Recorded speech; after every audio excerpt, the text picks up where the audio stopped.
Federal law enforcement officers use a variety of different types of ammunition, depending on their need and purpose.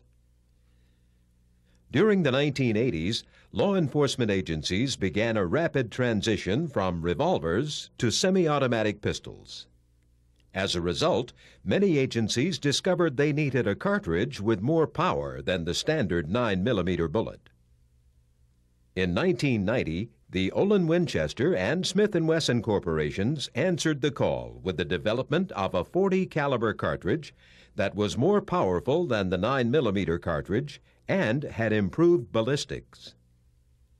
Designed for use in medium-frame semi-automatic pistols, the .40 caliber cartridge has proven to be both versatile and reliable for law enforcement use. The Immigration and Naturalization Service, after study and consideration, has committed to use the newly developed .40 caliber cartridge as its duty round. Many other agencies, such as the National Marine Fishery Service and the General Services Administration, also use this ammunition. The .40 caliber cartridge is designed to provide more stopping power than the 9mm and may be used in a medium-frame semi-automatic pistol. This, for example, is a large-frame .40 caliber Beretta 96D Brigadier pistol, which is standard issue to the Immigration and Naturalization Service. This .40 caliber bullet is controlled expansion ammunition. By shooting this jacketed hollow point bullet into a block of ballistic gelatin, we can show how the bullet expands. This gelatin block will demonstrate the effect the 155 grain bullet has on the human body.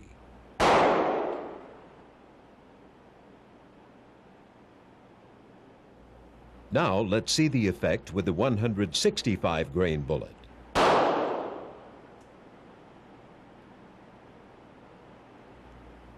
Finally, the 180 grain projectile.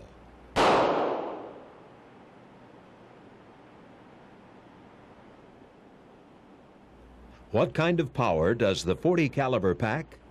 See for yourself as the officer fires the weapon. The bullet penetrates this piece of metal.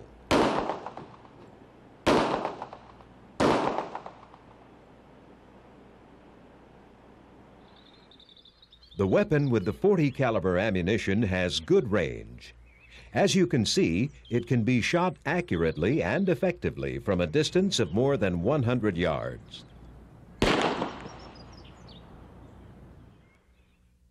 3 bullet weights are currently available: the 155 grain, the 165 grain, and the 180 grain. The 155 grain bullet, for example, has a velocity in excess of 950 feet per second at a range of 100 yards. It delivers over 300 foot-pounds of energy. Another example, the 180 grain hollow point bullet shot into ballistic gelatin simulating human tissue with heavy clothing penetrates 13 inches. The bullet expands to nearly 7/10 of an inch in diameter, while retaining 99.9% of its weight. This is what happens when the ammunition is fired from a range of 10 yards at a car door. In this case, our officers use the 155 grain bullet.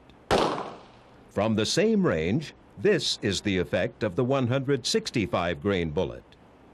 Now, the 180 grain bullet.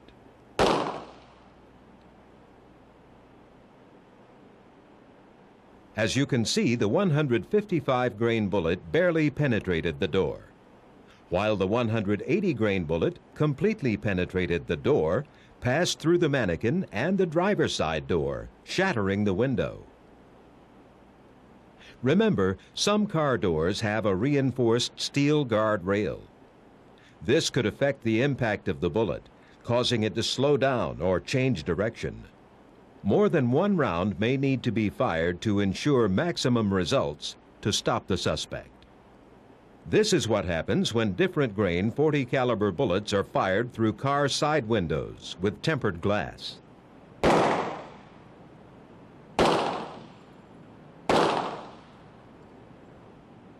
Now the effects of shooting through a car windshield using the 3 different grain bullets.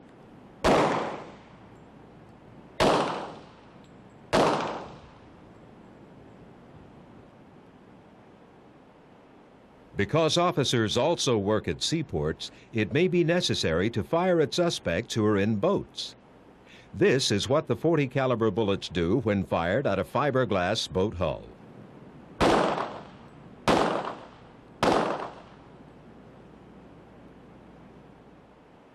Now let's take a look at the results of the .40 caliber bullets as they hit the lower unit of an outboard motor. While the bullets penetrated the outer skin, the drive shaft stopped the rounds from going all the way through. Here's what happened when the same .40 caliber bullets hit the power head of an outboard motor.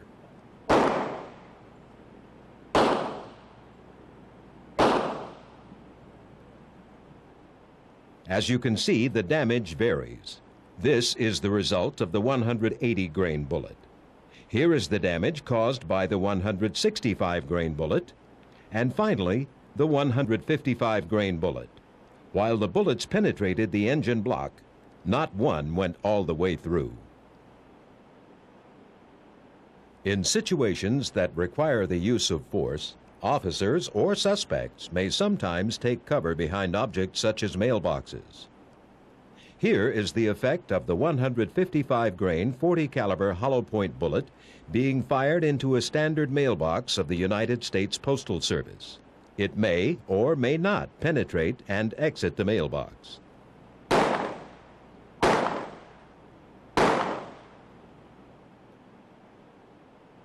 Now let's try the 155 grain ball round.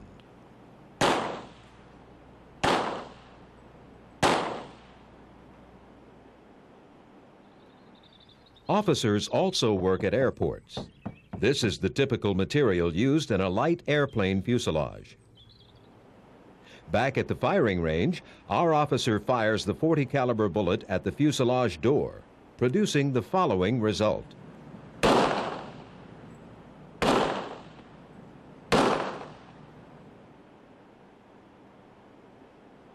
Here's what happens when the .40 caliber bullet is shot through the plane's plexiglass window.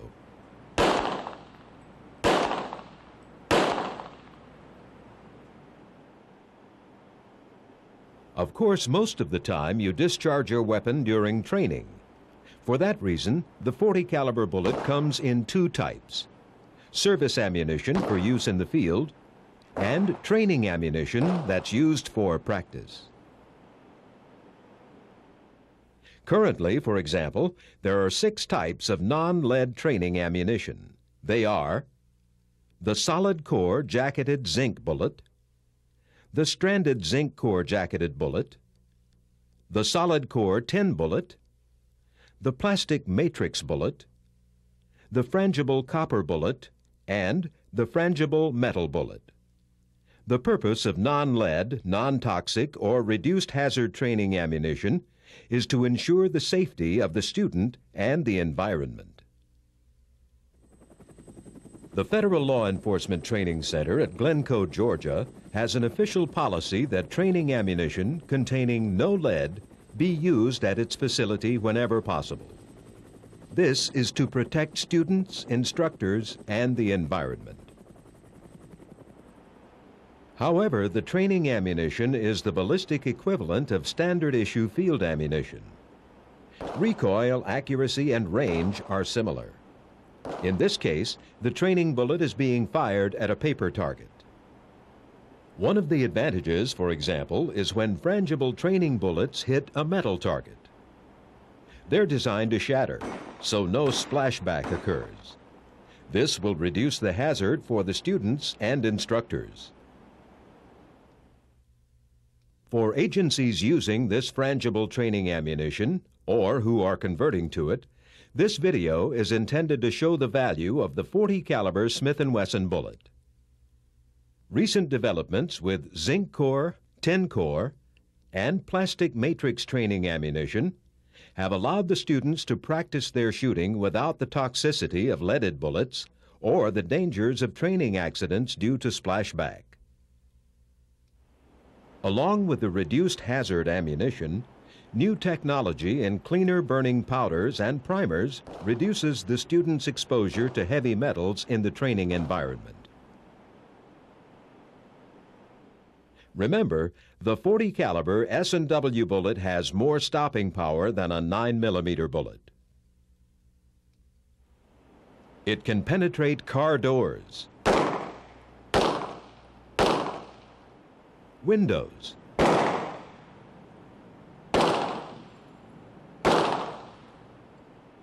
windshields,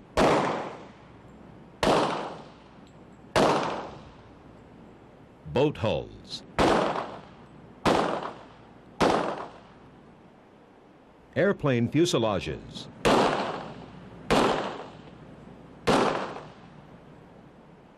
mailboxes, and other objects. It has good range and good accuracy. This ammunition ensures that officers will face no compromise or limitation in overall performance and reliability when using their weapons.